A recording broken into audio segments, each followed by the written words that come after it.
Hello friends, welcome back to another video. अब हम reaction करने वाले हैं fact about Israel and Pakistan relationships in Hindi Urdu. देखिए, आपने देखा होगा इजराइल जो है पाकिस्तान हमेशा से ही उसको देश नहीं मानता है और ज़्यादातर मुस्लिम कंट्रीज उसको इजराइल को देश नहीं मानती है, लेकिन इजराइल एक सेपरेट देश है और भारत से उनके रिलेशन ठीक ही रहते हैं जैसे कि मुझे पता है। लेकिन पाकिस्तान से उनके रिलेशन कैसे है और इजराइल से अगर वो देश नहीं मानते हैं, जाहिर सी बात है नफरत करते हैं, क्यों इतनी नफरत करते हैं, क्या रीजन है, रीजन वीडियो के अंदर है। आप भी वीडियो को कंप्लीट देखना, एंड तक देखना, हमें पता चलेगा पाकिस्तान और इजराइल के रिलेशनशिप्स इस वीडियो के अंदर के बारे में। फिलहाल हम वीडियो को स्टार्ट करते हैं।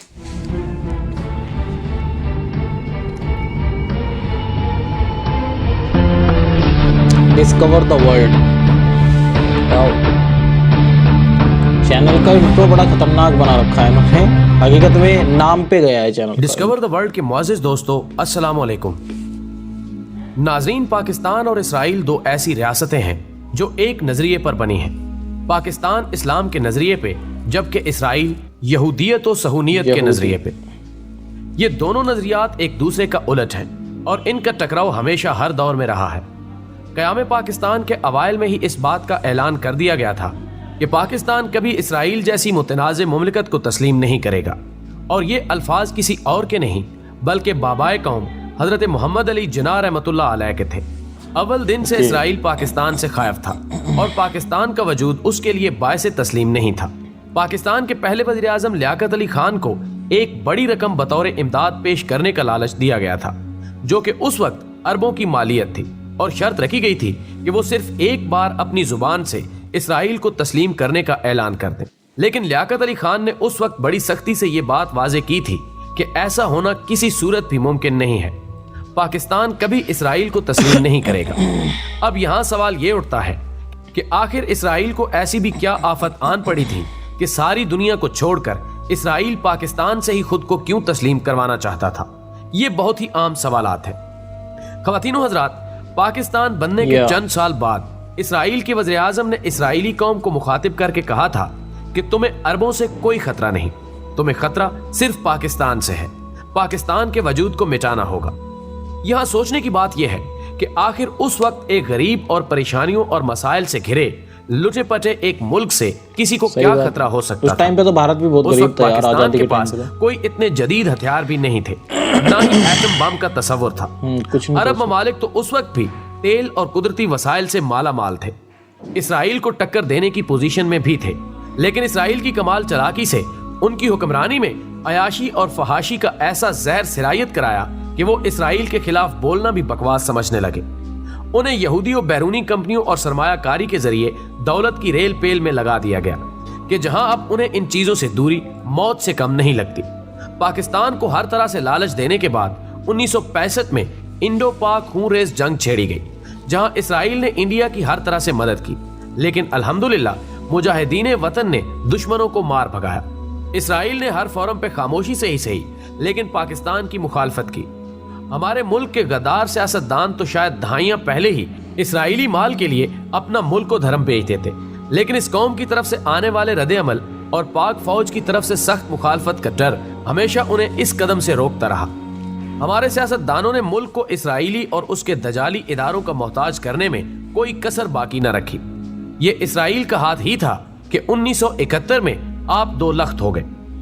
IMF जैसे दजाली इदारों ने पाकिस्तान पर अपने खजानों के मुंह खोल दिए ताकि हमारे हुक्मरान खुल के माल मार सके और आखिर में इस मुल्क को लागर करके अपना मोहताज बना लिया जाए। हम लोग शायद हमारे नबी पाक सल्लल्लाहु अलैहि वसल्लम की अहादीस मुबारका को इतनी तवज्जो और समझ बूझ से नहीं पढ़ सके जितना कि यहूदी। न्यू वर्ल्ड ऑर्डर एक टर्म यूज की जाती है। हम लोग इस पे अक्सर बहस करते हैं, लेकिन इसका असल मतलब कम लोग ही जान पाते हैं। असल में न्यू वर्ल्ड ऑर्डर ही असल वजह है कि यहूदी पाकिस्तान के पीछे पड़े हैं कि कुछ भी ले लो लेकिन हमें तस्लीम कर लो। न्यू वर्ल्ड ऑर्डर एक ऐसा नजरिया है जो कि एक मजहब है जिसमें सिर्फ दजाल की हाकमियत है और यहूदी जो चाहें वही होगा।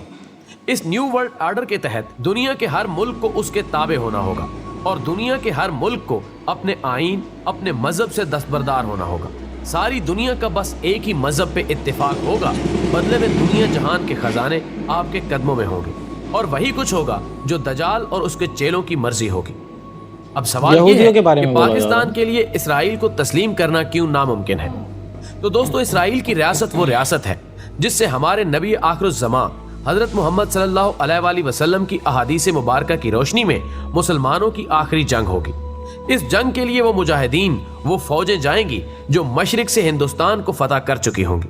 یہاں سے یہ فوجیں حضرت عیسیٰ علیہ السلام کی مدد کے لیے روانہ ہوں گی۔ حدیث پاک کا مفہوم کچھ اس طرح سے ہے کہ ان کے پاس بہترین ہتھیار ہوں گے اور ان کے شہ سواروں کی بھی تعریف فرمائی گئی ہے۔ مشرق میں بہترین ہتھیاروں اور بہترین افواج والا مسلمان ملک کون سا ہے بتانے کی ضرورت نہیں ہے۔ شاہ سوار سے میرے ناقص علم کے مطابق شاید نبی دو جہاں حضرت محمد صلی اللہ علیہ وآلہ وسلم کا اشارہ پائلٹس اور جہازوں کی طرف اور یا پھر مسلمانوں کے زیر استعمال ٹینکوں، میزائلوں یا گاڑیوں کے متعلق ہو سکتا ہے، واللہ علم۔ آپ نے فرمایا کہ مجھے مشرق سے ٹھنڈی ہوائیں آتی ہیں۔ دوستو، مشرق میں کون سا ملک اسلام کے نام اور اللہ کے نبی حضرت محمد صلی اللہ علیہ وآلہ وسلم کی دعا سے وجود میں آیا، یا کن کن ہستیوں نے اس ملک کے قیام میں کردار ادا کیا، یہ بھی بتانے کی ضرورت نہیں ہے۔ اگر مان کے چلیں کہ پاکستان اسرائیل کو بطور ریاست تسلیم کر لیتا ہے تو پھر آخر جھگڑا کس بات کا ہے؟ کیا ہمارے مقتدر حلقوں میں بیٹھے لوگ نہیں جانتے کہ ہر سازش کے پیچھے کون ہے؟ پھر ہمیں اتنی جنگیں کرنے اور 17 سال امریکہ کو افغانستان میں برداشت کرنے کی کیا ضرورت تھی؟ ہمیں ایٹم بم بنانے کی کیا ضرورت تھی؟ پھر کیا ضرورت تھی ہمیں مقدس مقامات کی حفاظت کی قسم لینے کی؟ کیا ضرورت تھی اتنی فوج کی؟ یہ ساری دنیا تتر بتر ہو جائے گی اگر آج اسرائیل کو تسلیم کرنے کا اعلان کر دو۔ اگلے 5 منٹ میں پاکستان کے خلاف ہونے والی کسی سازش کا نام و نشان نہیں ہوگا۔ دنیا کی ہر نعمت پاکستانیوں کے قدموں میں ہوگی، کیونکہ اسلام سے آپ دستبردار ہو چکے ہوں گے اور دجال کا راستہ صاف ہو جائے گا۔ دنیا میں موجود آپ کے مخالفین آپ پہ شیر و شکر ہوں گے۔ اگر پاکستان اسرائیل کو تسلیم کرتا ہے تو یہودی نیو ورلڈ آرڈر میں کامیاب ہو جائیں گے۔ صرف پاکستان ہی وہ واحد اسلامک ملک ہے جو ان کی کارستانیوں کو تسلیم نہیں کرتا۔ اگر وہ بھی انہیں تسلیم کر لے تو پیچھے بچا ہی کیا۔ ایک آخری بات، 2020 تک اسرائیل کو ہر حالت میں نیو ورلڈ آرڈر کو لاگو کرنا ہے۔ اس دوران آپ کو سب سے زیادہ آپ کی فوج کے خلاف کیا جائے گا، کیونکہ نیو ورلڈ آرڈر اور دجال کے راستے میں یہی سب سے بڑی رکاوٹ ہے۔ یہی وہ ملک یعنی پاکستان ہے جو اقوام متحدہ میں اسرائیل کی مخالفت میں قرارداد پیش کرتا ہے اور اسرائیل کو آنکھ دکھاتا ہے۔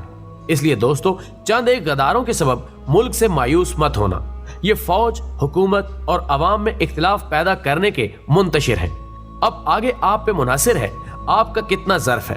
اللہ پاک پاکستان کی حفاظت فرمائے اور اسے دشمن کی گندی نظروں سے محفوظ رکھے، آمین۔